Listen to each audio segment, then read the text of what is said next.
avoka nanga Yesu Yoleyo nelakanga Ofana pembeni ya papa Okata makambo nanga. La fois passée, je vous avais dit quand même concernant l'arnaque. L'arnaque qui se passe, en fait, au niveau de Congo. Cette arnaque est tellement grave. Pourquoi je dis grave? Parce que ça commence à monter à fond. Ça commence à monter jusqu'à un niveau très élevé. Même aujourd'hui, j'ai eu encore des appels de ceux qui aimeraient encore continuer dans cette arnaque. Avant, on ne savait pas que le Congolais pouvait aussi entrer dans ces jeux d'arnaque. Ils ont changé de système. Ils ont changé de système. Ils vont chercher, par exemple, ton numéro. Ici, je parle plutôt à nos sœurs. Vous qui êtes ici en Europe et que vous mettez votre numéro quelque part, parce que moi, s'ils ont commencé à me chercher pour m'arnaquer, c'est parce que j'ai mis mon numéro dans cette émission. Alors, le Congo, en tout cas, je parle pour les Congolais, pas seulement pour les Noirs, bon, pas seulement pour Côte d'Ivoire ou Cameroun. Ici, moi, je parle par rapport aux Congolais. Pourquoi? Parce que les gens qui appellent ou qui font ça, ou ceux qui sont victimes, ce sont des Congolais. Parce que là, ça monte très fort au niveau du Congo. Je vais vous donner deux façons d'arnaquer. En fait, ils ont fait un jeu. Le monsieur en question, en tout cas, gloire à Dieu, c'est un monsieur qui est trop beau, mais il était au Congo, et le monsieur a pris le numéro d'une fille qui est ici, d'une sœur, parce que la sœur s'est dit aller à l'église, et le numéro de la sœur, le monsieur a pris cela, et qu'est-ce que le monsieur va faire? Il va appeler la sœur ici. Ah, je trouve que tu es jolie, moi je suis célibataire, est-ce que toi aussi tu es célibataire? Comme nos sœurs, peut-être si tu as ton fiancé, ou soit tu es en couple, parce qu'il y a beaucoup de femmes, elles sont femmes, mais elles ne sont pas en couple. J'aime beaucoup faire cette différence aussi. Donc, elles sont femmes avec un monsieur, mais elles ne sont pas en couple. C'est-à-dire, toutes les décisions, elle prend seule, mais elle n'est pas en couple. Donc, elle est avec son mari, c'est vrai. Elle est femme seulement dans la maison, mais elle n'est pas en couple. Parce que quand on dit couple, c'est des choses qu'on a mis ensemble, vous voyez. Mais là, beaucoup de nos sœurs ici en Europe, elles ne sont pas en couple. Elle vit avec son mari, mais toute décision, c'est elle-même qui prend. L'argent ou quoi, tout ce qu'elle fait, c'est elle-même. Alors, des personnes comme ça, tu vas le voir dans des réseaux sociaux, elle a des entretiens avec d'autres messieurs sans le savoir. Alors, la sœur va entrer en contact avec le monsieur qui se dit être chrétien, soi-disant pasteur, il montre des photos là où il est à l'église, il tient un micro, et la sœur a trouvé que c'était un moyen, peut-être, s'il y a possibilité, pourquoi pas de divorcer avec le monsieur qui vit avec lui ici. La sœur commence d'abord à aller visiter le monsieur au Congo, les messieurs qui au fait beau comme je dis, mais qui vit au Congo. Et qu'est-ce que la dame va faire? La dame va descendre jusqu'à Kinshasa. Arrivé là-bas, ils vont se rencontrer avec les messieurs.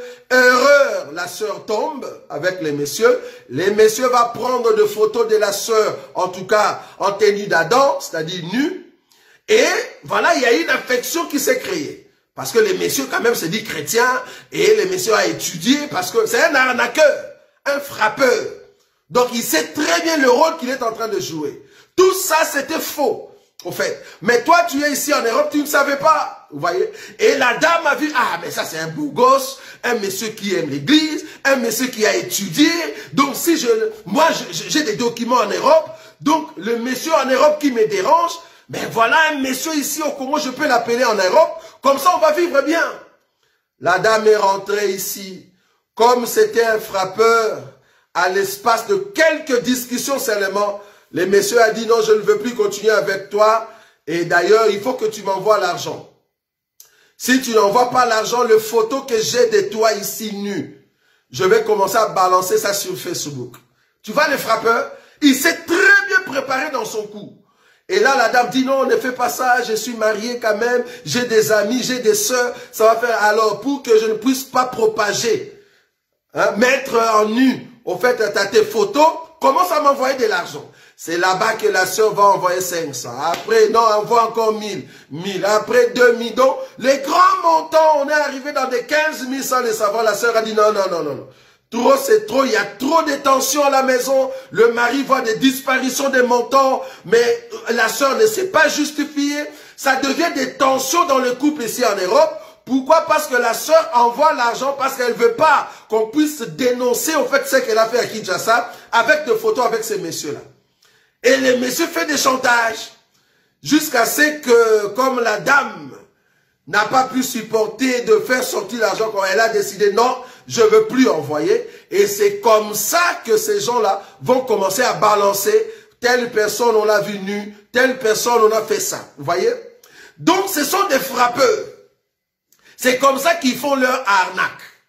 Deuxième élément, une personne comme nous autres, d'habitude, on descend au Congo, si tu as quelque chose à vendre, en tout cas comme beaucoup d'entre nous, tu as quelque chose à vendre, tu descends au Congo, tu trouves un endroit, tu vends ce qu'on appelle les bilokos, comme on dit. Tu vends des marchandises, de trucs usés, qu'on a déjà utilisés. Tu commences à vendre, et puis tu verras, il y a une dame, en tout cas ça, cela est arrivé dans ma famille. Si je dis dans ma famille, c'est une personne proche.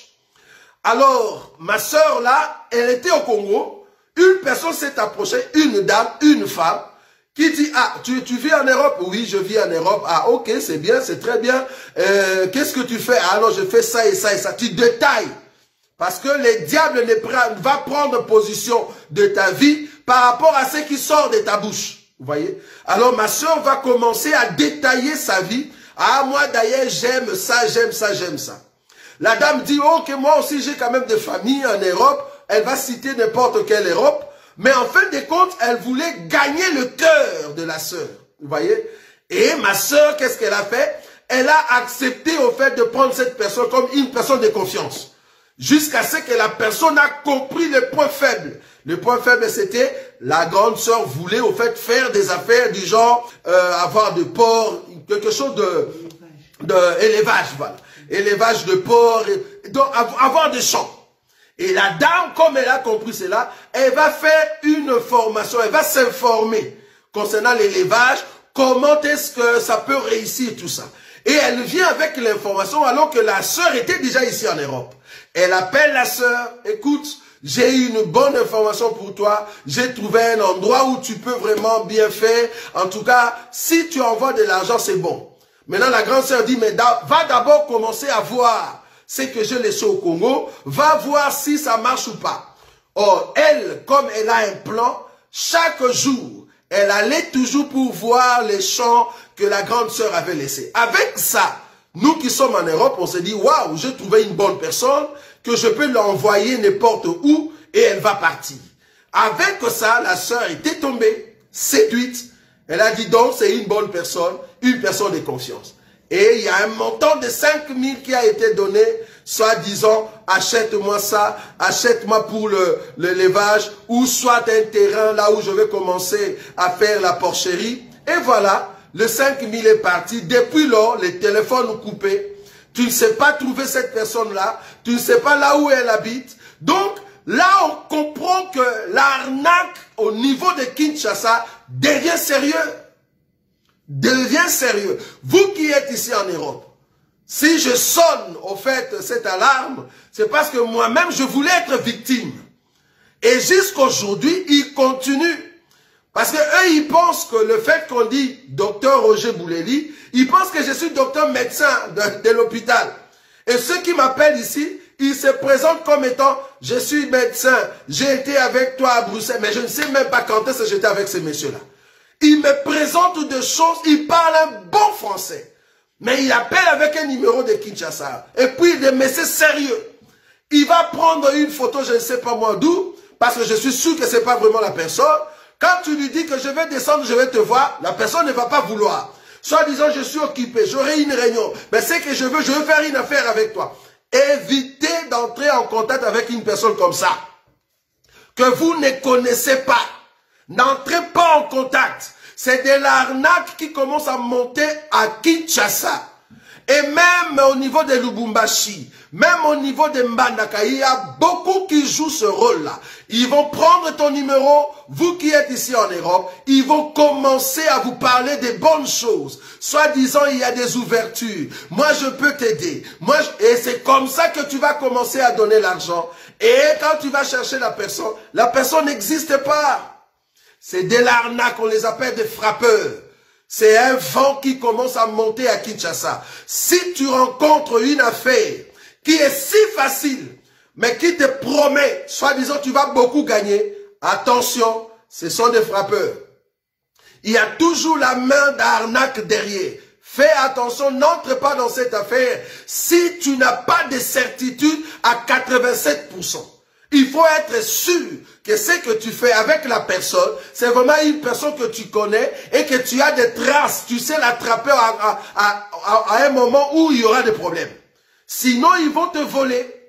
Ils vont te demander des montants et tu vas te demander, mais tous ces montants, je croyais que c'était une bonne personne, mais ça sera déjà trop tard. Parce que la personne va disparaître au milieu des gens, va disparaître dans l'environnement et c'est fini.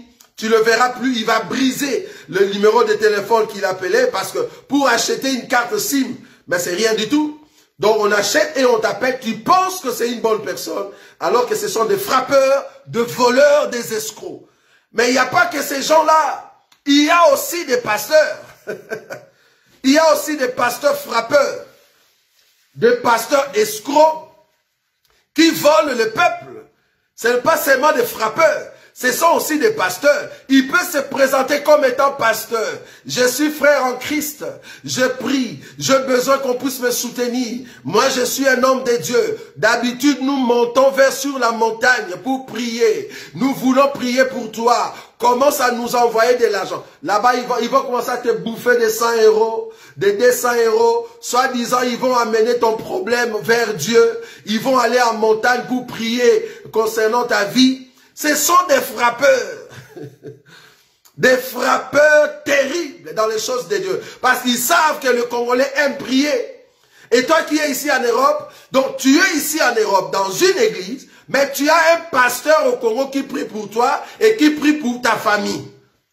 Mais tu n'as jamais compris les choses de Dieu. Tu n'es pas différent d'un païen. Tu n'es pas différent d'un païen. Donc tu as ton pasteur ici en Europe, mais tu as un autre qui est au Congo. Donc les pasteurs ici, c'est juste de formalité. C'est-à-dire chaque dimanche, j'entre dans l'église de tel pasteur. Mais c'est lui qui prie pour mes soucis, qui prie pour ma famille, c'est celui qui est au Congo. Et c'est là-bas que tu envoies les 300 €, les 500, soit disant ils vont acheter du lait, ils vont acheter du sucre. Il y a un groupe des intercesseurs. Ils vont aller jusque dans le Mangengengue, je ne sais pas moi. Ils vont entrer et ils vont prier pour nous. Et là, tu es confiant. Ils vont venir avec des prophéties bidons, des prophéties qui n'ont même pas de tête. Et toi, tu crois à ça?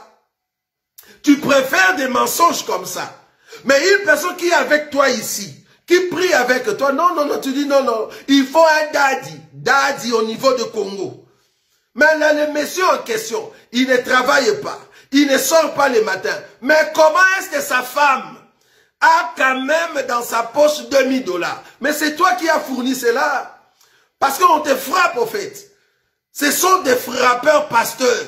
Il s'est dit pasteur, mais c'est un faux pasteur, il n'existe même pas. Quand tu vas au Congo, ce n'est pas un pasteur. Et puis, il y a d'autres qui sont vraiment pasteurs, mais des voleurs. Quand je dis vraiment pasteur, c'est-à-dire, si tu vas au Congo, il a quand même une assemblée, mais c'est un voleur. Quand tu entres dans son assemblée, il va te voler par des dîmes, il va te voler par des offrandes, il va te voler par des dons personnels, soi-disant, nous allons maintenant construire la maison de Dieu. Dieu nous a dit de construire, mais Dieu nous a mis à cœur que la personne qui va nous soutenir, c'est toi. Mais pourquoi Dieu va mettre dans ton cœur que c'est moi qui va te donner l'argent, mais ce Dieu-là n'est pas passé par moi pour me convaincre? Des fois, on se dit, est-ce qu'on est naïf ou quoi? On ne comprend rien du tout dans ces choses. Des pasteurs qui nous volent.